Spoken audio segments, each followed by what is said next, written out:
Okay, beta. Good morning. Today we are starting a very important topic, a device called transformer. Right, beta. Transformer क्या है? आपने शायद आप लोगों ने अपने जो अपनी गली या सड़क के मोड़ पे भी must have seen the transformer. आपके घरों में भी होता है, मोबाइल चार्जर में भी ट्रांसफार्मर होता है. ठीक है, तो मोबाइल चार्जर अगर आपके पास कोई है और वो डैमेज हो चुका है, उसे खोल के देखोगे तो यू विल सी कि उसमें एक ट्रांसफार्मर लगा है. ऑल्सो ये देखो, ये एक मैंने ट्रांसफार्मर ले रखा है. तो ये किसी भी इलेक्ट्रिकल शॉप में आपको मिल जाएगा. बहुत सारे ऐसे डिवाइसेज हैं जिनमें ट्रांसफार्मर की जरूरत पड़ती है. तो ट्रांसफार्मर हमारे लिए करता क्या है? तो it is a device which changes AC voltage. Generally बच्चे सोचते हैं कि दैट ट्रांसफार्मर, इसके नाम से जाते हैं कि it converts AC into DC और DC into AC. But actually बेटे, transformer is a device which changes AC voltage. ये एसी वोल्टेज को चेंज करता है.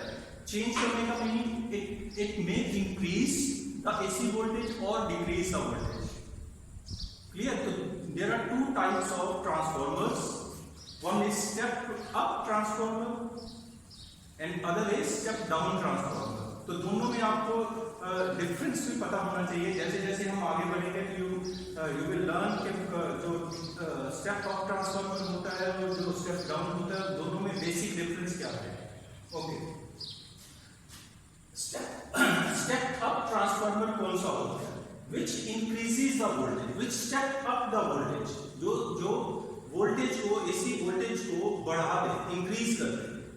ठीक है, जैसे बेटा आपको चाहिए, मान लो 220 वोल्ट से आपने 220,000 वोल्ट करना है, तो you need a step up transformer. Clear?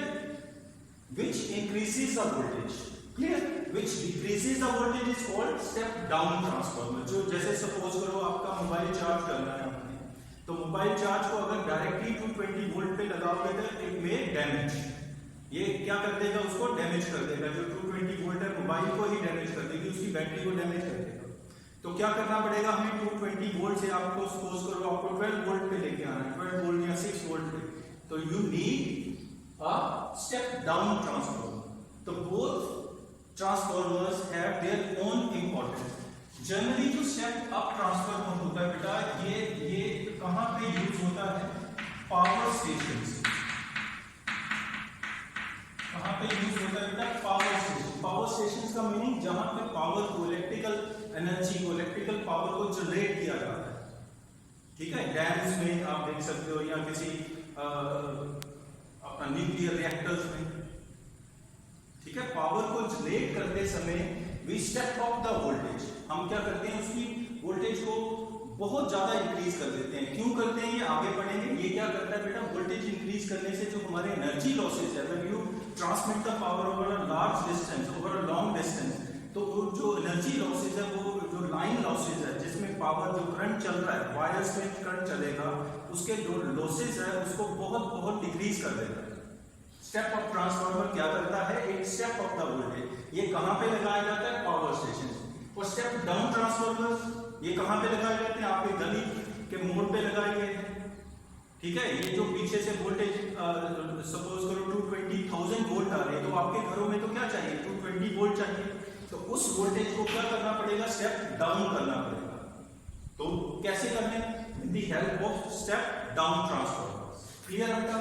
Now the principle, on what principle it is based. Now principle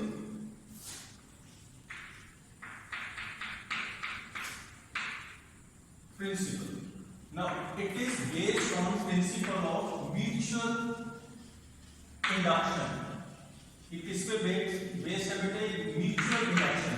और मेरा ख्याल आपको सभी को आता है कि व्हाट इज म्यूचुअल इंडक्शन. बेटा म्यूचुअल इंडक्शन जो है हमने ईएमआई चैप्टर में पढ़ा था. म्यूचुअल का मीनिंग है एक कॉइल में जब चेंज इन फ्लक्स होगा, there will be an EMF induced in the other coil. Change in magnetic flux is in one coil induces an EMF in the neighboring coil, in the other coil. Clear? Based on mutual induction. Clear? ये इसकी construction part है बेटा। Construction में आपने समझना है ये कैसे है। ये बड़ा सिंपल सा डायग्राम है, मैंने इसे थोड़ा सा बताया है ताकि आप लोग इसे समझ सको भी ये कैसे हमने लगा रखे। ये जो लाइंस आपको दिख रही हैं ये है सॉफ्ट आयरन कोर। ये एक मोटा टुकड़ा ना लेके हमने क्या किया हुआ है, उसे स्लाइस किया हुआ है, जस्ट लाइक आप ये कह सकते हो ब्रेड की तरह। ब्रेड के जो एक मोटा ब्रेड का पीस ना लेके उसे क्या किया जाता है, स्लाइस किया जाता है। तो सॉफ्ट आयरन की कोर है, उसे क्या किया गया, पतली पतली शीट्स में, थिन शीट्स में क्या किया गया, काटा गया और उन्हें आपस में कनेक्ट कर दिया गया, जोड़ दिया गया, टाइटली जोड़ दिया गया। क्लियर बेटा? ठीक है। और ये जो कॉइल है ये इसके इस एंड पे एक कॉइल को फेंका गया है, that is called primary coil. ठीक। और यहां पे आप देख सकते हो इसमें नंबर ऑफ टर्न्स को हमने ज्यादा रखा है। This coil is called secondary coil. Clear? यहां पे हमने एसी इनपुट का सोर्स लगाना है और यहां से हमें क्या मिलेगी, आउटपुट मिलेगी। डिपेंडिंग कि आप आउटपुट ज्यादा चाहते हो या कम चाहते हो, उसी के अकॉर्डिंगली हमें ये टर्न्स को चेंज करना पड़ेगा। ये जो टर्न है लेट्स से ये प्राइमरी कॉइल है, तो इसकी जो नंबर ऑफ टर्न्स है they are represented as Np और यहां पे Ns number of turns in the secondary coil. Is it clear बेटा?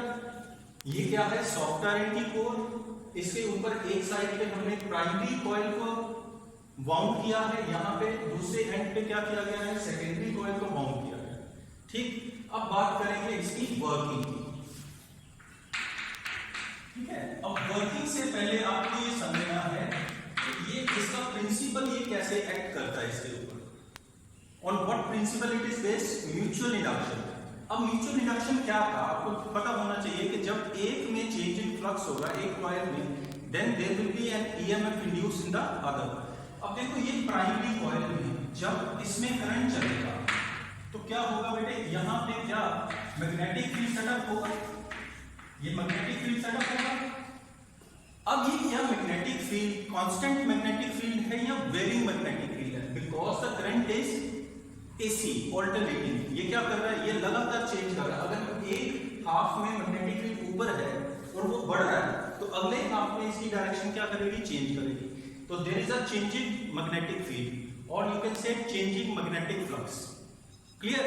तो चेंजिंग मैग्नेटिक फ्लक्स क्या करेगा, इसमें ईएमएफ को इंड्यूस करेगा सेकेंडरी कॉइल में।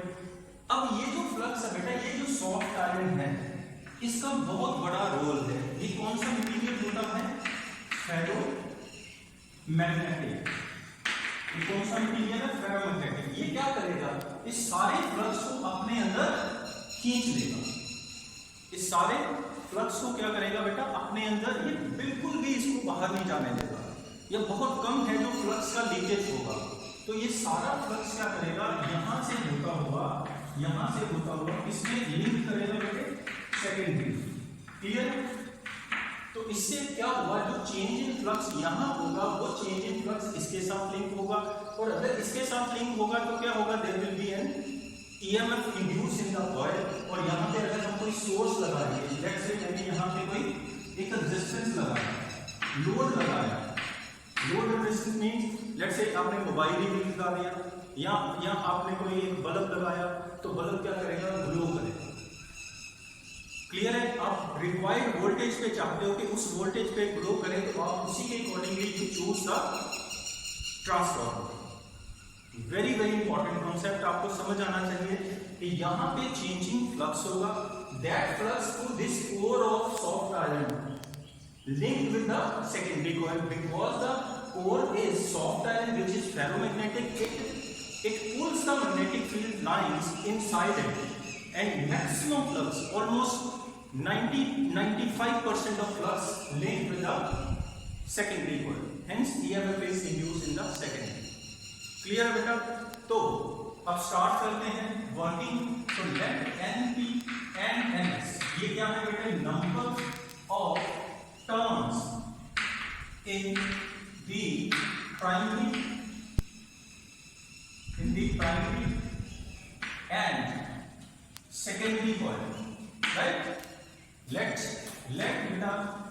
phi equal to, ध्यान से देखना है इसको, phi क्या है, flux linked with each turn of primary, right. तो बेटे यही फ्लक्स जो है हम ये आइडियली ये assume करके चलते हैं कि दिस ट्रांसफार्मर इज आइडियल। तो this whole flux each turn के साथ जो लिंक किया प्राइमरी के वही किसके साथ लिंक करेगा, सेकेंडरी। तो this we can say equal to, इसी को हम क्या लिख सकते हैं, flux linked with each turn of secondary, right. तो अगर ये मैं कहूं कि this is the total flux linked with the primary, तो एक टर्न के साथ कितना है, phi, and what are the number of turns in the primary, बेटे n p। तो this will be the total flux linked with the primary, and what will be the total flux linked with the secondary, बेटे phi s will be total flux linked with the secondary will be ns into phi, clear बेटा। तो अब हम लोग Faraday law को लगा सकते हैं।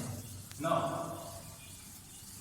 From Faraday law of EMI, electromagnetic induction, वो क्या कहता है कि whenever there is change in magnetic flux an EMF is induced in the circuit. So it means from Faraday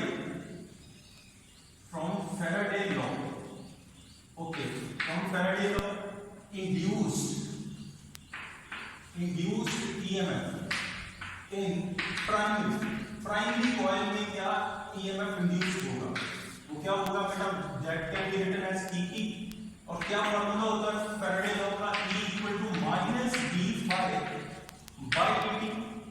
This is for one turn, and if there are n turn तो n से multiply होता है, तो we can write EP equal to minus np d phi by dt. This is the np into phi is the total flux linked with the primary flux. Now induced EMF in secondary, right? Now what will be the induced EMF in the secondary? ES can be written as minus ns d phi by dt. Put it number 2, number 1 divide करो बेटा by 2 को 1 से divide करो, that can be written as ES by EP equal to, divide करोगे तो क्या मिलेगा, NS by N। तो आप चेक करो कि जो वोल्टेज की रेशियो है वो नंबर ऑफ टर्न्स के डायरेक्टली है। आप ये कह भी सकते हो कि E is directly proportional to N, greater the number of turns greater will be the voltage, right beta? Very interesting or simple derivation. Now one more part. Now for an ideal transformer, listen beta, for an ideal transformer,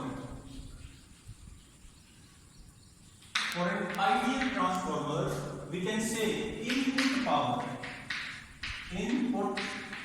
power is equal to output power, कि जितनी हमने input power दी उतनी ही वो जो output में हमें power मिलेगी। For an ideal transformer we assume that this transformer is ideal, there are no energy losses, then we can say input power PI can be written as PU, clear? Now how we can write power को कैसे, input में कौन है, primary, और output में कौन है, secondary.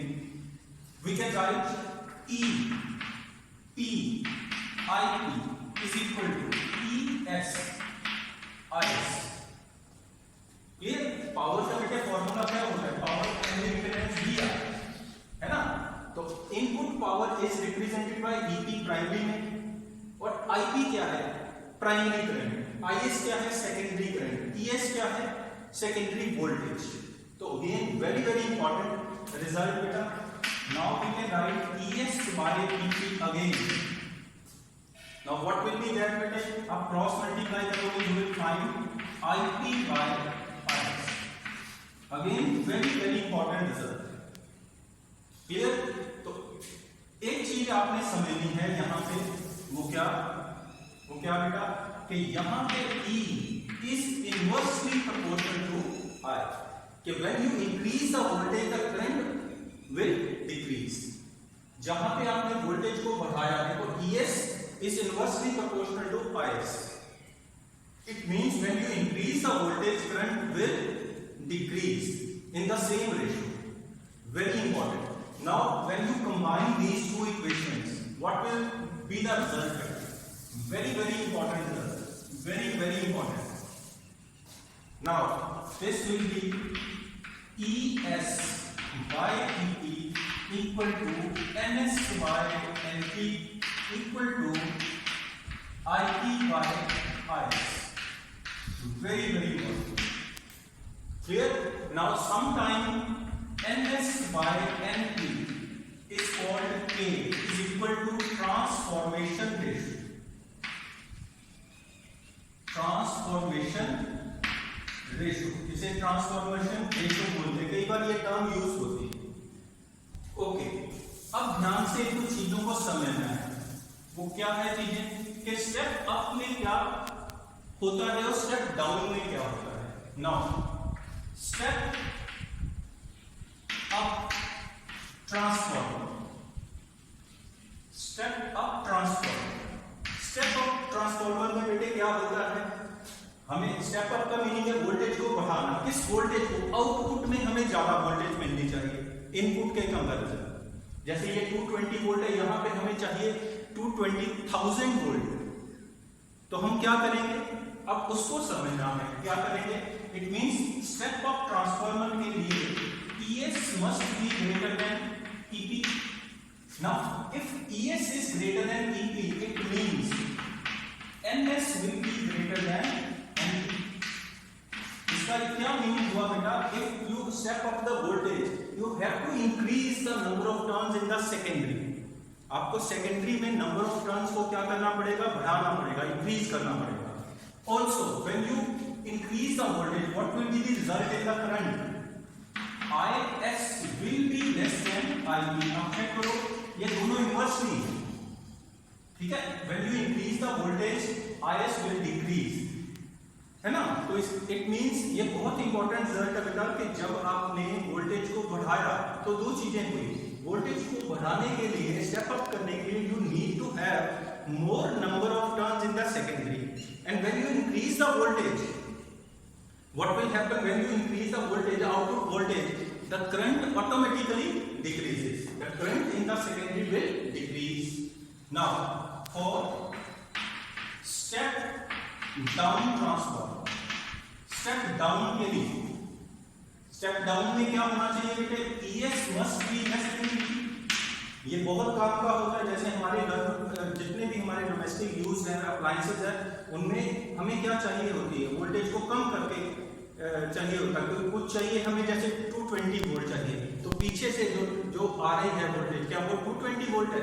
No बेटा, वो बहुत ज्यादा है। तो उसे हमारे गली के मोड पे जो ट्रांसफार्मर होता है वो क्या करता है, उसे स्टेप डाउन करता है। फिर वो स्टेप डाउन वोल्टेज है वो हमारे घरों में सप्लाई होते हैं। तो स्टेप डाउन में हमें आउटपुट वोल्टेज क्या चाहिए, less than the input voltage. Clear है बेटा? इससे क्या होगा, आप ध्यान से देखो, if ES is less than EP, it means NS will be less than EP। very important। तो आप बता सकते हो ये कौन सा ट्रांसफार्मर है, ये मैंने जो ड्रॉ कर रखा है ये कौन सा है, दिस इज किसकी नंबर ऑफ टर्न्स ज्यादा है, सेकेंडरी की या प्राइमरी की, सेकेंडरी की। तो this is step up transformer. ये कौन सा ट्रांसफार्मर बेटा, स्टेप अप। अगर इसकी टर्न्स ज्यादा होती, इसकी कम होती, तो क्या होगा, स्टेप डाउन। कई बार क्या कहते हैं, सीबीएसई कहती है draw the labelled diagram of step down transformer. तो स्टेप डाउन को आपको डिफरेंशिएट करना पड़ेगा किससे, स्टेप अप से। आपको पता होना चाहिए कि मुझे क्या चेंजेस करनी है। तो यहाँ पे नंबर ऑफ टर्न्स अगर ज्यादा है तो स्टेप अप ट्रांसफार्मर, अगर यहाँ पे नंबर ऑफ टर्न्स कम है तो स्टेप डाउन ट्रांसफार्मर। क्लियर बेटा? तो if NS is less than NP, ES is less than EP, तो यहाँ पे क्या होगा, IS will be greater than IP। It means when you step down the voltage, the current will increase in the same ratio. So this is the transformer, working of transformer, construction, label diagram. इसे अच्छे से देखो, कोई doubt है तो पूछो. Thank you.